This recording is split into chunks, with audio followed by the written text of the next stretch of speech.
Ce n'est plus qu'une question d'heure. La course au Ballon d'Or 2024 va connaître son verdict. Qui va succéder au roi de cette distinction, Lionel Messi? Et sans surprise, comme l'a révélé Marca sur sa une il y a quelques semaines, c'est Vinicius Junior qui devrait être l'heureux élu. Le Brésilien va soulever le premier Ballon d'Or de sa carrière et c'est plus que mérité. Malgré la concurrence sérieuse de Jude Bellingham et Rodri entre autres, c'est bien à lui que doit revenir ce trophée. Ces dernières années, à tort ou à raison, les statistiques pèsent beaucoup dans la balance. Et dans cet exercice, Vini s'en sort bien. Il affiche un bilan de 24 buts et 11 passes décisives en 39 matchs. Des chiffres encore plus impressionnants quand on sait qu'il a loupé une dizaine de matchs en début de saison 2023-2024. C'est un but de plus que la saison dernière alors qu'il a joué 16 matchs de moins. Preuve d'une progression folle dans la finition. Un domaine qui lui a longtemps fait défaut et qui était un sujet de moquerie. Elle est loin, l'époque où Benzema a déclaré que Vinicius Junior jouait contre son camp. Preuve que le numéro 7 de Madrid a progressé, c'est qu'il est aujourd'hui capable d'évoluer au poste de numéro 9. Avec le départ de Benzema, il fallait quelqu'un capable de prendre les clés de l'attaque et d'occuper une position plus axiale. Il maîtrise aujourd'hui ce poste. Il est capable d'aussi bien recevoir le ballon dans les pieds que dans le dos de la défense, de combiner avec ses partenaires ou d'être seul devant. C'est un attaquant ultra complet. Quand on l'interroge sur sa plus grande fierté de la saison dernière, il ne parle pas de stats ou de trophées, mais déclare ceci. De poder jugar de 9, que nunca me había visto de jugar de 9 y pude jugar muchas veces esta temporada por ahí, viste, como he dicho antes, me ha convencido en jugar por ahí y ahora me siento más cómodo ahí que de extremo. Y muchas veces él me dice para ir de extremo y yo digo que no, pero está haciendo una bonita temporada de poder seguir evolucionando.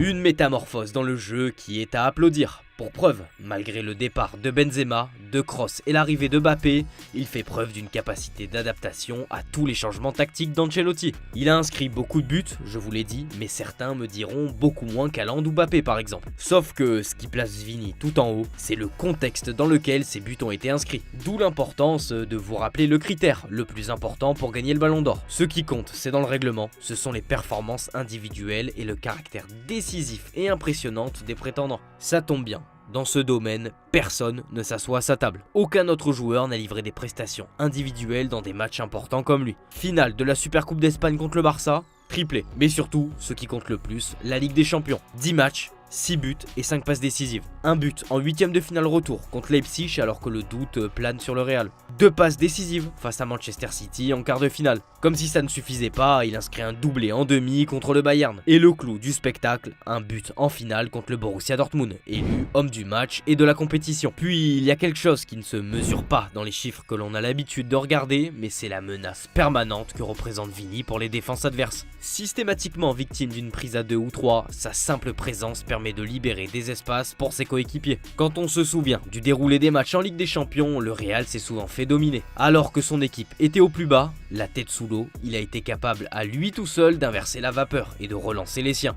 Et que dire de son attitude exemplaire en défense, jamais avare de faire les efforts et d'initier le pressing. Bellingham a été brillant la saison passée. Il a marqué les esprits mais pas sur toute la saison. L'anglais s'est éteint dans la deuxième partie et dans les matchs les plus importants. Vinicius est le leader offensif de cette équipe. Malgré la présence de Jude Bellingham et l'arrivée récente de Mbappé, c'est lui la star du club. Son triplé face à Dortmund a une nouvelle fois prouvé que c'était lui le patron et qu'il méritait son Ballon d'Or. Le Brésilien a d'ailleurs bien choisi son timing pour briller, à quelques jours seulement de la cérémonie. Sur cette rencontre, son équipe était menée 2-0 à l'agonie. En deuxième mi-temps, il a enfilé le costume de super-héros et inscrit un triplé, dont un rush de 70 mètres balle au pied. Les médias ibériques sont catégoriques à son sujet. Il a livré l'une des apparitions les plus éblouissantes de ces dernières années. Il est décrit comme le sauveur d'une équipe à l'arrêt et sans réponse. Un joueur générationnel qui a fait un match de Ballon d'Or. Après cette performance, Lucas Vázquez était en extase à son sujet et voyait les choses en grand pour lui.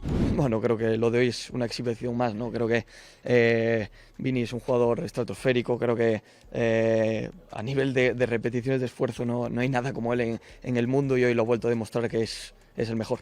Que era el Balón de Oro, ¿no? Creo que la exhibición que ha dado en la segunda parte es digna de ello, lo viene demostrando durante muchísimo tiempo y estoy muy feliz por él porque es un jugador, un niño que se lo merece más que nadie después de haber dado vuelta a la tortilla a su situación, una superación espectacular, y creo que es digno de que lo vean los niños. Vini es una alegría para todos. Son apport sur le terrain est ce qu'il a de mieux à proposer, mais le Brésilien a aussi été capable de développer son côté leader dans le vestiaire. En plus des buts, le Real a perdu une figure importante du vestiaire avec le départ de Kabenoebe. Il n'y a qu'à voir le traitement qu'il a réservé aux nouveaux arrivants, Endrick et Mbappé. Avec le crack de Palmeiras, Vini s'est comporté comme un grand frère. Il s'est reconnu en lui dans son parcours, venu en Europe en provenance du Brésil très jeune, et n'a pas hésité à l'encourager et l'aider pour faciliter au mieux son intégration. Por chegar aqui com 18 anos é sempre importante você ter essa tranquilidade, porque é um clube... É o maior clube do mundo, onde tem muita pressão, tem muitas pessoas falando bem, mas também tem muitas pessoas falando mal de ti. E sobre o demais, que ele possa ter tranquilidade também, e que eu vou estar aqui para ajudar ele em tudo. Même chose pour Mbappé. Alors que Vini aurait pu se montrer égoïste, en colère contre le Real de lui ramener une star de cette envergure qui pourrait lui faire de l'ombre, en plus à son poste sur l'aile gauche, eh bien non, Vinicius s'est montré exemplaire. Bien conscient que son futur coéquipier était sous pression, il a été le premier à lui envoyer des messages pour le mettre en confiance et aider le capitaine des Bleus à s'adapter. Un comportement digne d'un capitaine. S'il est impeccable avec ses coéquipiers, son attitude est régulièrement jugée provocatrice par les supporters et joueurs adverses. Il n'est pas irréprochable, c'est un fait, mais il faut se rendre compte du déchaînement qu'il subit en Espagne. Tous les supporters adverses ont pris la mauvaise habitude de le cibler, et des chants racistes à son encontre sont signalés semaine après semaine. Il y a des exemples à Valence ou dans le derby face à l'Atlético de Madrid pour ne citer que. Une pression dont il a beaucoup souffert, mais malgré ce climat tendu, il a réussi à performer. Peu de joueurs seraient capables d'aussi bien jouer avec cette pression sur les épaules. Cette attitude polémique n'est cependant pas un élément suffisant pour l'empêcher de gagner le Ballon d'Or. Que ce soit Martinelli, Militao, Marquinhos et même le roi Neymar en personne, tout le monde est catégorique au Brésil. C'est lui qui doit gagner le Graal.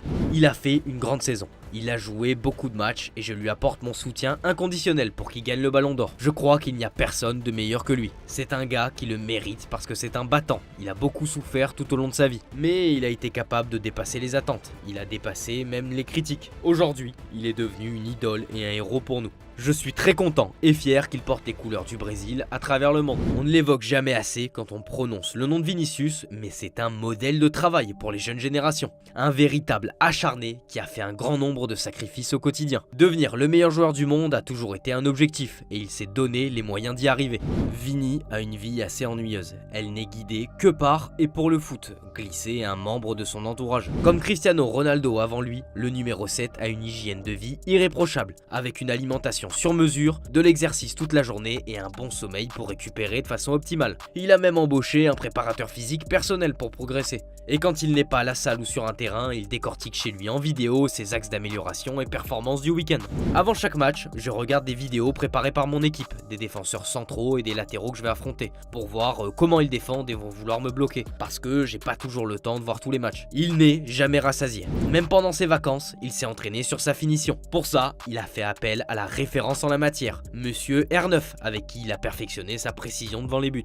Il a progressé à tous les niveaux, dans son adresse, physiquement, dans sa maturité tactique, dans ses prises de décision et sa compréhension du jeu. Et ce n'est pas dû au fruit du hasard, mais bien à un travail acharné. Le point noir de son année, c'est son rendez-vous manqué avec la sélection. Éliminé en quart de Copa au tir au but contre l'Uruguay, il a eu du mal à lancer son aventure avec le maillot Riverde. En l'absence de Neymar, il devait être la star de l'équipe. Un échec à ce niveau, mais ses concurrents n'ont pas fait mieux. Bellingham et Mbappé sont passés à côté de l'Euro. Alors qu'il aurait pu chercher des excuses ou se cacher, il a assumé l'échec et a endossé la responsabilité dans un long post Instagram. Vinicius est un modèle. De joueur frustrant et maladroit, il est devenu un attaquant complet, dribbleur, finisseur, tout en développant une attitude de leader par la force d'un travail exemplaire au quotidien. Décisif dans les plus grands matchs, il mérite de gagner le Ballon d'Or 2024. Et vous les amis, êtes-vous d'accord avec cette posture? Vinicius doit-il remporter le Graal ou voyez-vous quelqu'un d'autre? On a hâte de vous lire en commentaire.